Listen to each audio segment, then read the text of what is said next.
नमस्कार दोस्तों, एजुपेड info channel पर आपका स्वागत है। आज के इस अंक में हम पढ़ने वाले हैं सीबीएसई क्लास 10th के साइंस सब्जेक्ट का चैप्टर नंबर 7, जिसका नाम है कंट्रोल एंड कोऑर्डिनेशन। इस वीडियो में आप पार्ट 2 पढ़ेंगे।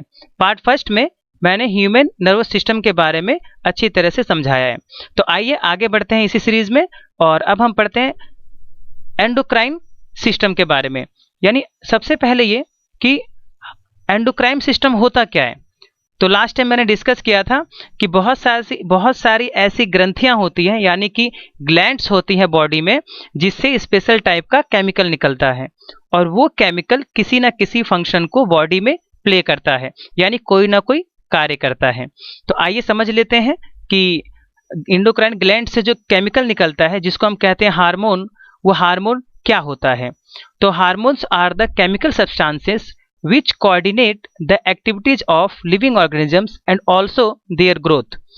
मीन्स कि हार्मोन एक ऐसा केमिकल सब्सटेंस होता है जो विभिन्न प्रकार की अलग अलग जो एक्टिविटीज होती है हमारी बॉडी में, उन सबको संपन्न करता है और अच्छी तरह से रिएक्टिविटी को परफॉर्म करवाता है। और इसके साथ साथ हार्मोन्स हमारी बॉडी में ग्रोथ के लिए बहुत ही जरूरी है। ओके, तो आइए समझ लेते हैं कि जो एंडोक्राइन ग्लैंड्स हैं हमारी बॉडी में कितने टाइप्स की हैं। हालांकि बहुत सारी टाइप्स होती हैं, लेकिन यहाँ पे कुछ 6 और 7 आपको स्पेशली बताई जाएंगी, जिनका बहुत ज़्यादा इंपॉर्टेंट रोल होता है हमारी बॉडी में। तो सबसे पहले है थायरोक्सिन थायराइड ग्लैंड। थायरोक्सिन जो है हार्मोन का नाम है, और ग्लैंड का नाम है थायराइड, जो कि गले के पास होती है। लोकेशन नेक थ्रोट रीजन, यानी कि थ्रोट के पास, आपके गले के पास होती है, गले के अंदर नीचे की तरफ होती है।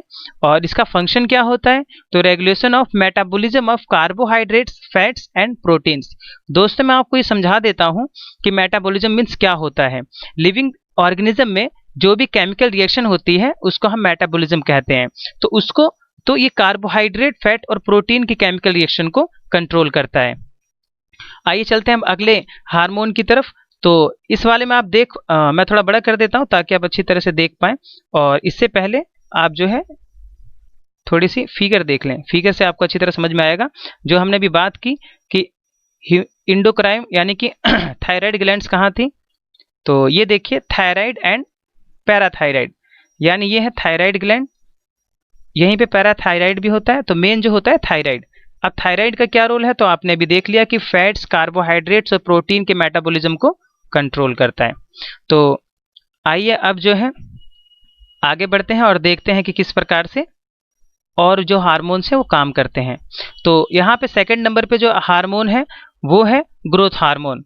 तो जो ग्रोथ हार्मोन होता है ये पिट्यूटरी ग्लैंड से निकलता है, इसे मास्टर ग्लैंड भी कहते हैं। क्योंकि ये कंट्रोल करता है और जितने भी केमिकल सेक्रेट होते हैं, यानी हार्मोन्स जो सेक्रेट होते हैं उनको। तो ये पाया कहाँ जाता है, तो मिड ब्रेन में पाया जाता है। और इसका फंक्शन क्या है, तो फंक्शन है इसका regulation of growth and development, यानी कि ये ग्रोथ को और डेवलपमेंट को, यानी कि शारीरिक विकास को कंट्रोल करता है। इसकी मैं आपको लोकेशन दिखा देता हूँ कि इसकी लोकेशन क्या है। यहाँ पे मैं आपको फिगर में ये देखिए, यहाँ पे ब्रेन में पिट्यूटरी ग्लैंड होती है। देखिए मिड ब्रेन में, ये मिड ब्रेन वाला पार्ट है, तो मिड ब्रेन में ये मिड ब्रेन वाला पार्ट है। तो यहाँ पर जो है कि पिट्यूटरी ग्लैंड है, इसे ये ग्रोथ हार्मोन सेक्रेट करती है, और इसके साथ ही ये मास्टर ग्लैंड भी है। बाकी सारे जितने भी हमारे ग्लैंड्स हैं उनको ये कंट्रोल करती है। ओके, तो आइए यहाँ पे इसके साथ आप देख लीजिए एक ही बार में। ये है थाइमस, इसके बाद पेनक्रियाज, एड्रिनल। पेनक्रियाज ना स्टमक के नीचे होता है, पेट के नीचे होता है, अमाशय के नीचे। और एड्रिनल ग्लैंड जो होती है वो दोनों किडनी के ऊपर पाई जाती है, यहाँ पे और इसके ऊपर, दोनों किडनी के ऊपर।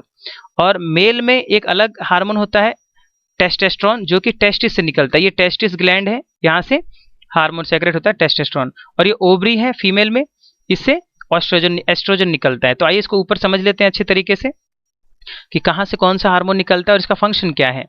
तो अब यहाँ पे बात करेंगे एड्रेनलिन हार्मोन की, जो कि एड्रिनल ग्लैंड से निकलता है। और एवं बोथ किडनीज, कहाँ पे लोकेशन है इसकी, तो दोनों किडनी के ऊपर। और इसका काम क्या है, तो regulation, increase of blood pressure, heart beat, carbohydrate metabolism, during emergency. यानी आपको मैं इसे ऐसे समझा देता हूँ। मान लीजिए आप कहीं जा रहे हैं और आपके पीछे कोई डॉग पड़ गया, कुत्ता पड़ गया और आप पर भौंक रहा है और आपके पीछे भाग रहा है वो, तो आप क्या करेंगे? आप अचानक से भागने की कोशिश करेंगे। तो उस समय जो एनर्जी चाहिए वो बहुत हाई रेट की चाहिए, हार्ट बीट को बढ़ना पड़ेगा, रेस्पिरेशन रेट बढ़ जाएगी। उसके लिए हाई रेट यानी कि जो एनर्जी चाहिए वो इमरजेंसी एनर्जी, यहाँ पे लिखा हुआ है ड्यूरिंग इमरजेंसी। तो यही चीज है कि तुरंत जब हमें एनर्जी चाहिए होती है तो एड्रेनलिन हार्मोन सेक्रेट हो जाता है ब्लड में, और जो ब्लड प्रेशर है वो बढ़ जाता है, हार्ट बीट बढ़ जाती है, और कार्बोहाइड्रेट का केमिकल रिएक्शन होता है और तुरंत एनर्जी प्रोड्यूस होती है, और उस एनर्जी का उपयोग हम करते हैं किसमें? तेजी से भागने में। तो आशा करता हूं आपको ये समझ में आ रहा होगा। चलिए आगे बात कर लेते हैं इंसुलिन की। यानी इंसुलिन हार्मोन सेक्रेट होता है पैनक्रियाज से, और ये होता कहाँ है? तो मैंने अभी आपको बताया कि स्टमक के नीचे होता है, यानी पेट के नीचे वाले हिस्से में, और reduces the regulates blood sugar level. आप सबने सुना ही होगा, जहां तक मुझे पता है, कि डायबिटीज नामक एक बीमारी होती है दोस्तों, वो इसी की कमी से होती है। यानी अगर ब्लड में इंसुलिन ना हो या उसकी कम मात्रा हो तो डायबिटीज हो जाता है, और ये एक ऐसी बीमारी है जिसको इंसुलिन के इंजेक्शन से ही खत्म किया सकते, इसे खत्म नहीं कर सकते हम पूरे जीवन, बल्कि जीवित रहने के लिए और कार्बोहाइड्रेट को मेंटेन करने के लिए, शुगर लेवल को मेंटेन करने के लिए हमें ब्लड में बार बार इंसुलिन के इंजेक्शन लेने पड़ते हैं।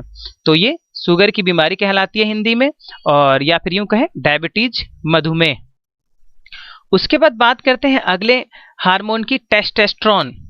टेस्टोस्टेरोन इन मेल्स, यानी कि टेस्टोस्टेरोन हार्मोन जो है वो सेक्स हार्मोन होता है, और टेस्टिस ग्लैंड से निकलता है, जो कि मेल में होती है, दो अंडाकार शेप होती है, ठीक है, यानी कि एक्स टाइप, जो मैंने आपको नीचे दिखाया था अभी। और जेनिटल लोअर एब्डोमेन, यानी कि इनकी जो स्थिति कहाँ है?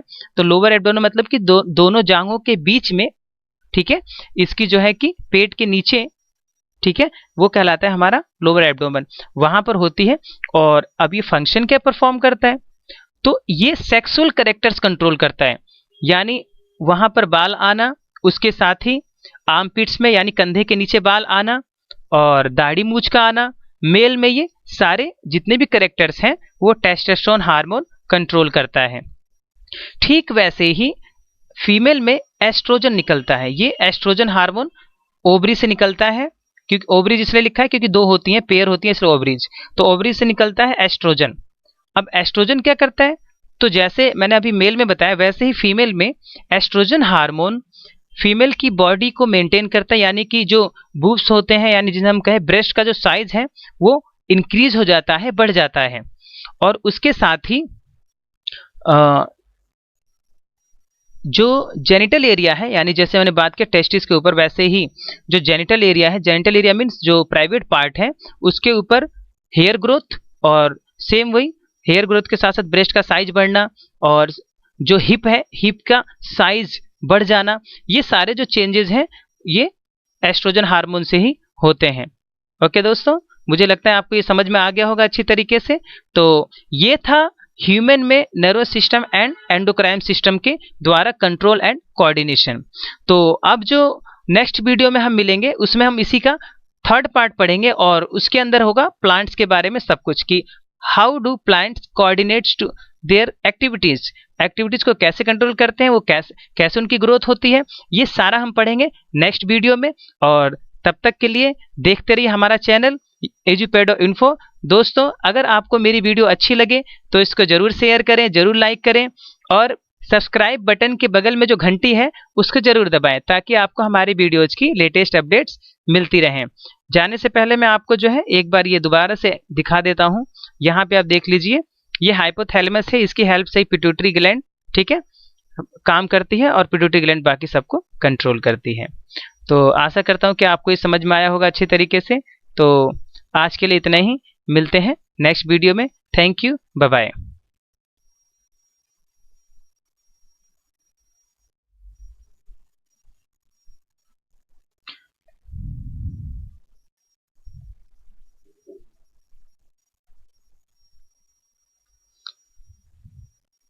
दोस्तों, मैं आपको एक बात और बता दूं,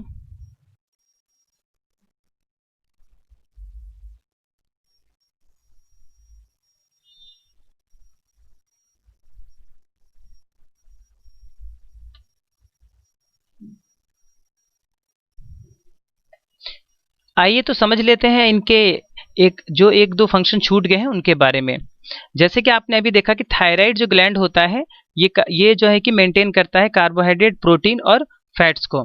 तो इसका एक और काम होता है कि जो थायराइड ग्लैंड है वो सेक्रेट करती है थायरोक्सिन हार्मोन, और थायरोक्सिन हार्मोन आयोडीन के बिना नहीं बनता। तो इसीलिए आयोडाइज साल्ट इज नेसेसरी, यानी कि इसीलिए जो आयोडीन वाला साल्ट होता है, नमक होता है, वो बहुत ही जरूरी होता है। क्योंकि अगर आयोडीन नहीं निकलेगा तो थायरोक्सिन हार्मोन नहीं प्रोड्यूस होगा, और अगर थायरोक्सिन हार्मोन प्रोड्यूस नहीं होगा तो प्रोटीन फैट्स और जो कार्बोहाइड्रेट है उसका मेटाबॉलिज्म अच्छी तरह से नहीं होगा, जिससे कि हमारी शारीरिक डेवलपमेंट पर इफेक्ट पड़ेगा।